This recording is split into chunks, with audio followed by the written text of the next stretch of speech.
In prior years, I gave myself a challenge. I was going to watch 365 movies in a year.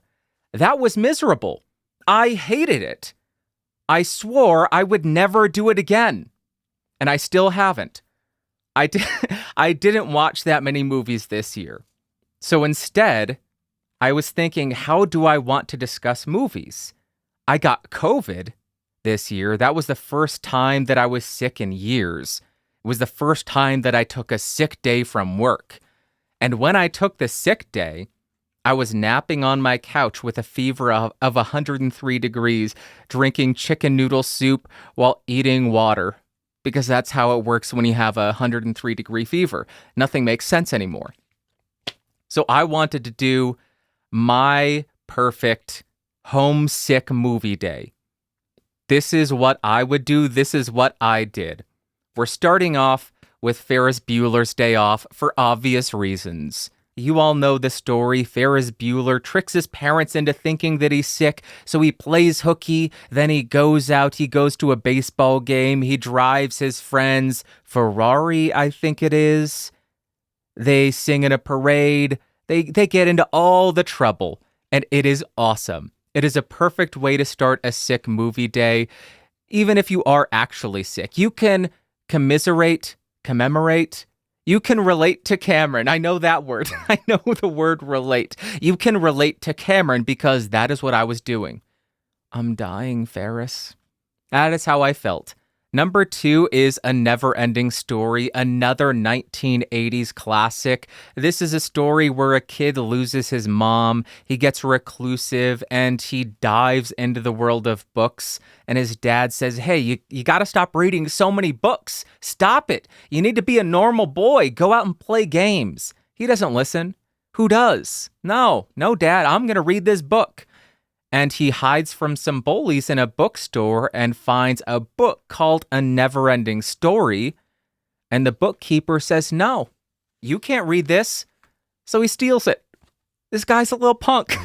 And then he goes and hides in the attic of his school and reads it and goes on a magical adventure.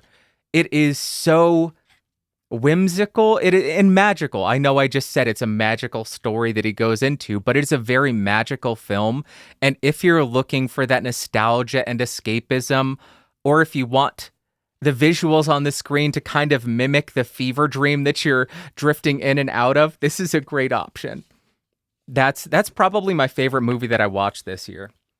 Number 3, another 1980s classic, or was it 1990? I don't know. 1987, I think. The Princess Bride.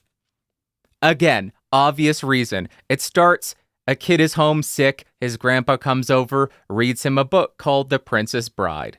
It's a perfect at-home sick movie while you're eating your chicken noodle soup and drinking your plasma grenades. What? Number 1, this is just for me, Mallrats. That is my actual comfort food. It is not a great movie, but I think I have seen that movie more than any other film ever. I may get flack for that. It's not my favorite movie. That would be Amadeus. Number 2 would be There Will Be Blood. But Mallrats, that is my pepperoni pizza movie. I can watch it anytime and have a blast. And when I'm sick, I just want something that feels familiar and makes me happy. So there you go. 4 movies, if I could count. Perfect at-home sick movie day with chicken noodle soup, water, and maybe some Gatorade.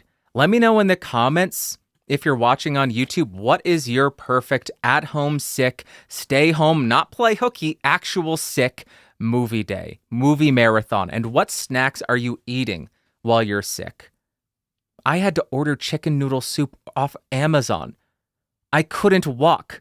I couldn't drive to the grocery store. That's how sick I was. It sucked. COVID can suck a butt. Donnie Darko, what a good movie. I used butt instead of the F word.